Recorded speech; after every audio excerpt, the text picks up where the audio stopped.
आज हम पढ़ने वाले हैं सब्जेक्ट फिजिक्स, क्लास 12 फिजिक्स, जिसमें चैप्टर है 1। इसमें पढ़ना है इलेक्ट्रिक चार्जेस एंड फील्ड्स के बारे में। तो सबसे पहले हम जानेंगे इसमें इलेक्ट्रिक चार्ज के बारे में। Electric charge can be defined as a fundamental property of subatomic particles that gives rise to the phenomena of experiencing force in the presence of electric and magnetic fields. These fields exert influence on charged particles resulting in observable effect। Electric charge एक fundamental property होती है जिसमें कोई भी सब atomic particle होते हैं उनकी फिनोमेना को बढ़ाने का काम करते हैं, ये इलेक्ट्रिक और मैग्नेटिक फील्ड की मौजूदगी में। सो इसमें जो पार्टिकल्स होते हैं उसको चार्ज करने के लिए ही हम इलेक्ट्रिक चार्ज बोलते हैं। So electric charge can be defined as a fundamental property of subatomic particles that give rise to the phenomena of experiencing force in the presence of electric and magnetic fields. These fields exert influence on charged particles resulting in observable effect। अब इसमें हम जानेंगे electric field charge में types of electric charge के बारे में। फिर इसमें आता है topic types of electric charge. Electric charge कौन कौन से प्रकार के होते हैं? तो electric charge mainly in two types there are as follows. First होता है पॉजिटिव चार्ज एंड सेकंड होता है नेगेटिव चार्ज। दो प्रकार के चार्ज होते हैं, positive charge and negative charge. सबसे पहले इसमें जानते हैं पॉजिटिव चार्ज के बारे में। Positive charges are associated with protons which are subatomic particles residing in the nucleus of the atom. They are represented by the symbol of plus. जो positive charge होता है वो होता है प्रोटॉन कहलाता है और ये सब एटॉमिक पार्टिकल में न्यूक्लियस ऑफ एटम में होता है और इसको रिप्रेजेंट हम प्लस से करते हैं। इस सिंबल से हम इसको रिप्रेजेंट करते हैं, इसको पॉजिटिव चार्ज बोलते हैं। तो positive charges are associated with protons which are subatomic particles residing in the nucleus of an atom. They are represented by the symbol of plus. Next है negative charge. Negative charges are linked to electrons which orbit the atomic nucleus and denoted by minus, negative sign. Negative charge जो कि electron से संबंधित होता है और ये atomic nucleus होता है, उसका एक ऑर्बिट होता है, इसको हम इस सिंबल से डिनोटेड करते हैं। तो पॉजिटिव चार्ज होता है वो प्रोटॉन होता है और नेगेटिव चार्ज होता है वो इलेक्ट्रॉन होता है। इसका सिंबल ये होता है। अब इसे हम जानते हैं लाइक चार्ज रिपील कौन करता है और अट्रैक्ट कौन सा करता है। अगर हम इसमें प्लस प्लस को मिलाते हैं, प्लस को अगर मिलाते हैं तो क्या करता है, ये रिपील करता है। रिपील वाली कंडीशन में अगर हम प्लस प्लस दोनों एक ही सेम साइन को अगर हम सेम चार्जेस को अगर मिलाते हैं तो इसमें कहते हैं ये रिपील करता है, एक दूसरे से दूर की तरफ जाता है। और अगर हम नेगेटिव साइन को चार्ज को मिलाते हैं, नेगेटिव चार्ज और नेगेटिव चार्ज को मिलाते हैं तो इसमें भी ये रिपील करता है, बाहर की तरफ जाता है। अब इसमें अट्रैक्ट कौन सा करता है? अगर हम प्लस और माइनस चार्ज को एक साथ मिलाते हैं तो प्लस और माइनस चार्जेस जो होता है वो क्या करता है, एक दूसरे को अट्रैक्ट करता है। तो opposite charges attract each other. जो अपोजिट चार्ज होते हैं वो एक दूसरे को अट्रैक्ट करते हैं और जो सेम चार्ज होते हैं वो क्या होता है, एक दूसरे को रिपील करता है। तो like charges repeal each other. जैसे प्लस को करेंगे तो ये भी रिपील करेगा और अगर माइनस को करेंगे, नेगेटिव करेंगे तो ये भी रिपील करेगा। और अगर अपोजिट चार्ज मतलब प्लस और माइनस को अगर मिलाएंगे तो ये क्या करता है, अट्रैक्ट करेगा ये। इसके बाद आता है measuring electric charge. Electric charge को मीजर कैसे किया जाता है? Coulomb is a unit of electric charge. Electric charge की जो यूनिट होती है वो कूलम होती है और 1 coulomb is the quantity of charge transferred in 1 second. 1 coulomb जो कि क्वांटिटी आप होती है, कितनी क्वांटिटी होती है, चार्ज आप ट्रांसफ़र 1 सेकेंड। 1 सेकेंड में जितना इलेक्ट्रिक चार्ज होती है उसको हम 1 कूलम कह सकते हैं। तो 1 coulomb is quantity of charge transferred in 1 second. So mathematically the definition of coulomb is represented by हो जाएगा Q equal to I into t. ये फार्मूला होता है Q equal to I into t, जहाँ पर Q होता है electric charge, I होता है इलेक्ट्रिक करंट और T होता है टाइम। सो जितना भी 1 सेकंड में जितना भी चार्ज ट्रांसफ़र होता है उसको हम 1 कूलम बोलते हैं। सो कूलम को रिप्रेजेंट हम कर सकते हैं इस तरह के मैथमेटिकल में समझे तो Q इक्वल टू होता है आई इंटू टी के बराबर, जहाँ पर Q होता है इसमें इलेक्ट्रिक चार्ज, I होता है इलेक्ट्रिक करंट और T होता है टाइम। ये इसके मेजरमेंट होता है, mathematical measuring of electric charge होता है। इसके बाद आगे आता है properties of electric charge. Electric charge की कौन कौन सी प्रॉपर्टी होती है? सबसे पहले होता है additive of electric charge. So when charges combine their magnitude add up algebraically. अगर हम जब चार्ज को कंबाइन करते हैं तो उसमें जो ऐड होता है तो उसको हम एडिटिव ऑफ इलेक्ट्रिक चार्ज बोलते हैं। जैसे कि example, we have a positive charge अब +3 यूनिट्स हैं और नेगेटिव चार्ज -2 यूनिट्स हैं। सो इनको दोनों को कंबाइन करेंगे तो कितना बचेगा, 1 यूनिट बचेगा। जैसे प्लस का चार्ज 3 यूनिट है और इसको अगर हम मिलाएंगे -2 यूनिट से तो क्या होगा, इससे माइनस हो जाएगा तो क्या हो जाएगा, यहाँ पर 1 यूनिट बचेगा किसका, प्लस का। इस तरीके से हम इसमें एडिटिव प्रॉपर्टी समझते हैं। तो एडिटिव ऑफ इलेक्ट्रिक चार्ज क्या होता है, जब चार्ज कंबाइन करते हैं तो दोनों में क्या होता है, ऐड होता है। So if we have a positive charge of +3 units and a negative charge of -2 units, so the resulting charge would be +1 unit आ जाएगा। फिर आता है conservation of electric charge. Conservation of electric charge होता है in an isolated system electric charge is conserved. Isolated system में electric charge क्या होता है, कंजर्व होता है। This means that the total electric charge with in the system remains constant over time. The algebraic sum of all charges present in the system remains the same. तो इसमें क्या होता है, जितने भी चार्ज होते हैं उसमें जो कांस्टेंट वैल्यू होती है उसको कंजर्वेशन ऑफ इलेक्ट्रिक चार्ज बोलते हैं। नेक्स्ट आता है इसमें क्वांटिजेशन ऑफ इलेक्ट्रिक चार्ज। ये क्या होता है, electric charge comes in discrete indivisible unit called elementary charge. Electric charge comes in discrete indivisible units called elementary charge. The smallest unit of electric charge is the charge carried by an electron, which is approximately -1.6 × 10⁻⁻19 coulomb.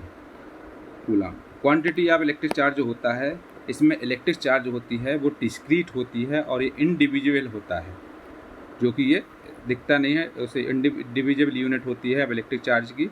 इसकी smallest unit जो होती है electron में होती है, इसका होता है अप्रोक्सीमेटली -1.6 × 10⁻⁻19 कूलम के बराबर। तो quantisation of electric charge comes in discrete indivisible units called elementary charge. The smallest unit of electric charge is the charge carried by an electron, which is approximately -1.6 × 10⁻⁻19 coulomb. अब इसमें हम पढ़ते हैं Coulomb's law क्या होता है।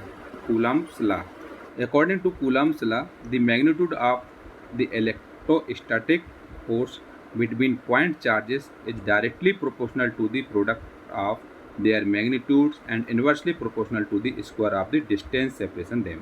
जैसा कि आपको ये डायग्राम एक फार्मूला दिया, उसी के हिसाब से कूलम का लॉ के अनुसार जो मैग्नीट्यूड इलेक्ट्रोस्टैटिक होते हैं वो पॉइंट चार्जेस के हिसाब से होते हैं, जो कि डायरेक्टली प्रोपोर्शनल होता है product of there magnitude, and inversely proportional होता है किसका, स्क्वायर ऑफ द डिस्टेंस। जो डिस्टेंस होता है उसका स्क्वायर क्या होता है, प्रोपोर्शनल होता है। तो इसका कूलम्स लॉ क्या होता है, according to Coulomb's law the magnitude of the electrostatic force between point charges is directly proportional to the product of their magnitudes and inversely proportional to the square of the distance separating them. So the Coulomb's law is given by the expression, formula होता है FC equal to हो जाएगा K × Q1 × Q2 × R²। ये इसका formula होता है FC equal to K × Q1 × Q2 upon R², जहाँ पर FC जो होता है ये होता है इलेक्ट्रिक फोर्स और Q1 एंड Q2 होता है इलेक्ट्रिक चार्जेस। तो K होता है इसमें कूलम्स कांस्टेंट होता है, जिसकी वैल्यू होती है 8.988 × 10⁻⁹ न्यूटन मीटर स्क्वायर पर सेकंड पर कूलम स्क्वायर, जहाँ पर R होता है इसमें डिस्टेंस ऑफ द सेपरेशन।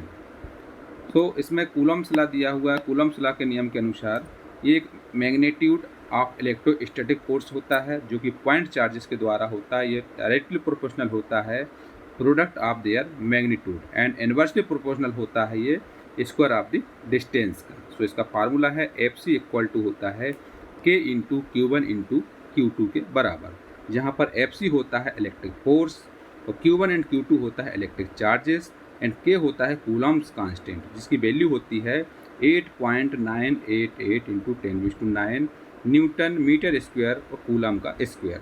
ये होती है K की वैल्यू। K की वैल्यू हमको यही पुट करना है जब हम क्वेश्चन करेंगे 8.988 × 10⁻⁹। और इसमें आर जो होता है वो होता है डिस्टेंस ऑफ सेपरेशन। अब कूलम्स लॉ जब 2 पॉइंट के लिए लेते हैं तो 2 पॉइंट के लिए चार्जेस के लिए आता है, तो जहाँ इसमें F12 होता है वो फोर्स होता है एंड चार्जेस होता है Q1 and due to charge Q2 it obtained by. अगर दो पॉइंट के लिए ले रहे हैं तो 2 पॉइंट के लिए इस टाइप से फार्मूला होगा F12 इक्वल टू होगा 1/4 pi epsilon 0 Q1 Q2 upon R12 का स्क्वायर, जहाँ पर epsilon 0 is called the permittivity of the free space. ये होता है permittivity of the free space होता है epsilon 0। So the value of epsilon 0 in SI units होती है कितनी, इसकी वैल्यू होती है 8.854 into 10⁻12 coulomb square newton base to -1 metre base to -2। ये इसकी यूनिट होती है, ये इसका जो होता है वैल्यू होती है एप्सिलॉन 0 की।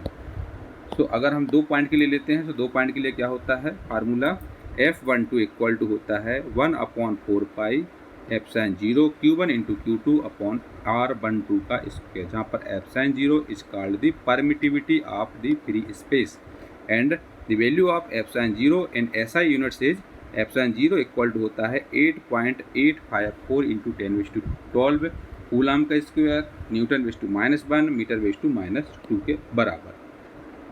अब इसमें जो होता है इसके हिसाब से कैसा इसमें फ्लो होता है, तो इलेक्ट्रिक चार्ज के लिए, इलेक्ट्रिक चार्ज से ये आप डायग्राम देख रहे हो, ये इलेक्ट्रिक चार्ज के लिए फ्लो होता है। जैसे मान लो ये यहाँ पर Q1 है चार्ज, यहाँ पर Q2 चार्ज है। Q1 और Q2 चार्ज को जब यहाँ पर मिलाते हो तो इसका जो Q1 से जो फोर्स अप्लाई हो रहा है वो कितना होगा F12 होगा, और जो Q2 से होगा F21 होगा, और यहाँ पर जो Q1 Q2 होगा ग्रेटर देन होगा किससे 0। सो इसको हम ले सकते हैं कितना आ जाएगा R21 आएगा। तो इसमें क्या होगा R यहाँ हो जाएगा R, यहाँ पर R21 हो जाएगा क्योंकि 2 से यहाँ पर आ जाएगा जो फोर्स रहेगा, ये जो फोर्स अप्लाई होगा F21 रहेगा, और यहाँ जो फोर्स अप्लाई होगा इस पॉइंट से Q1 चार्ज से F12 होगा। यहाँ Q1 Q2 ग्रेटर देन होगा 0, तो R21 इक्वल टू इसमें होता है R2 माइनस R1 के बराबर। सिमिलरली हम इसमें अगर इस टाइप से लेते हैं, अगर ये लेते हैं कि एक पॉइंट ये है और सेम हम करते हैं, तो यहाँ पर अगर एक फोर्स लगता है Q1 चार्ज पर F12 फोर्स और Q2 चार्ज पर कौन सा F21 फोर्स, तो यहाँ पर जो बनता है वो क्या बनता है R21 बनता है, जो कि Q1 Q2 लेस देन होता है 0 से। सो R12 इक्वल टू होता है R1 माइनस R2 के बराबर। अब इसका ये डायग्राम बनता है, इस डायग्राम के अकॉर्डिंग देखें, ये O पॉइंट है, O पॉइंट से एक Q1 चार्ज है और एक Q2 चार्ज है। तो एक यहाँ से जब O पॉइंट से Q1 चार्ज के लिए जाएगा तो यहाँ R1 होगी इसकी डिस्टेंस, और O से Q2 की जो डिस्टेंस होगी वो R2 डिस्टेंस होगी, और ये Q1 पॉइंट है और ये Q2 पॉइंट है। जो 1 पॉइंट पे इसमें फोर्स अप्लाई हो रहा है तो ये F12 लग रहा है फोर्स अप्लाई, और यहाँ पर F21 फोर्स लग रहा है अप्लाई हो रहा है। तो यहाँ पर हो जाएगा R21, यहाँ पर क्योंकि हमारे पास ये क्या है इस टाइप से है, ये जो है इस टाइप से अगर हम करेंगे तो R21 इक्वल टू होगा R2 माइनस R1 के बराबर। अब इसमें पढ़ते हैं हम फोर्स बिटवीन मल्टीपल चार्जेस के लिए। जब मल्टीपल चार्जेस के लिए हम फोर्स अप्लाई के लिए करते हैं तो इसमें ये आता है, जैसे कि ये O पॉइंट है, O पॉइंट से यहाँ पर एक Q1 चार्जेस है और ये Q2 चार्ज है और यहाँ पर Q3 चार्ज है। जो Q1 चार्ज है उसकी डिस्टेंस है R1, Q2 चार्ज है उसकी डिस्टेंस है R2 O पॉइंट से, और Q3 चार्ज है उसकी डिस्टेंस है कितनी R3।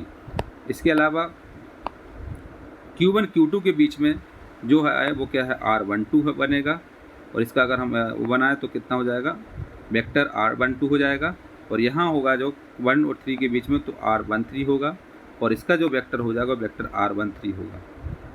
और इसमें जब इसको और आगे बढ़ाएंगे तो इसमें क्या हो जाएगा, इसको अगर देखा जाए तो ये यहाँ पर क्या फोर्स बनेगा 1 2 का मिला करके F12 फोर्स बनेगा, और इस वाली लाइन को मिला करके ये क्या बनता है F13 बनेगा, और इस वाली लाइन को आगे बढ़ाएंगे तो यहाँ F1 बनेगा। इस तरीके से इसमें होता है फोर्स अप्लाई, और सबको मिला करके यहाँ पर पॉइंट बनेगा। तो ये फोर्स बिटवीन मल्टीपल चार्जेस होता है। तो the force on one charge से Q1 due to 2 other charge Q1 Q2 and Q3 may be determined by conducting a vector addition of all the forces due to each of these charges। इसमें क्या है, Q1 charge है, Q1 charge के द्वारा other Q2 और Q3 charge भी है, इसको मिला करके बताया गया है। So as result of F12 होगा denoted by the force of Q1 and as result of Q2। तो F12 इक्वल टू हो जाएगा 1/4 pi epsilon 0 Q1 Q2 upon R12 का स्क्वायर और वेक्टर R12 होगा 1-2 के लिए।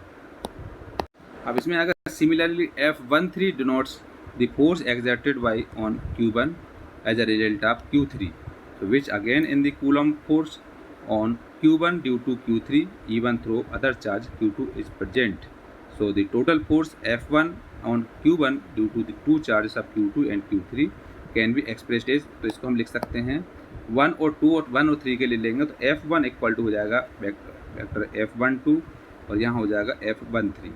सो F12 जो होगा फार्मूला क्या, 1/4 pi epsilon 0 Q1 Q2 R12 का स्क्वायर इंटू वेक्टर R12 और इसका हो जाएगा क्या, ये 1/4 pi epsilon 0 Q1 Q3 upon R13 का स्क्वायर और यहाँ वेक्टर R13, इनको हम यहाँ पुट करते हैं। अब इसके बाद क्या होता है, यहाँ से 1/4 पाई एप्सिलॉन 0 और Q1, यहाँ पर ये 1/4 पाई एप्सिलॉन 0, यहाँ Q1, ये दोनों सब कॉमन आ रहा है तो इसको हमने कॉमन ले लिया बाहर, तो F1 इक्वल टू हो जाएगा Q1/4 एप्सिलॉन 0 इक्वल टू बाकी जो बचा हुआ है वो हम इसमें ले लेते हैं। यहाँ क्या बचा, Q2/R12 का स्क्वायर वेक्टर R12 और प्लस Q3/R13 का स्क्वायर और वेक्टर R3।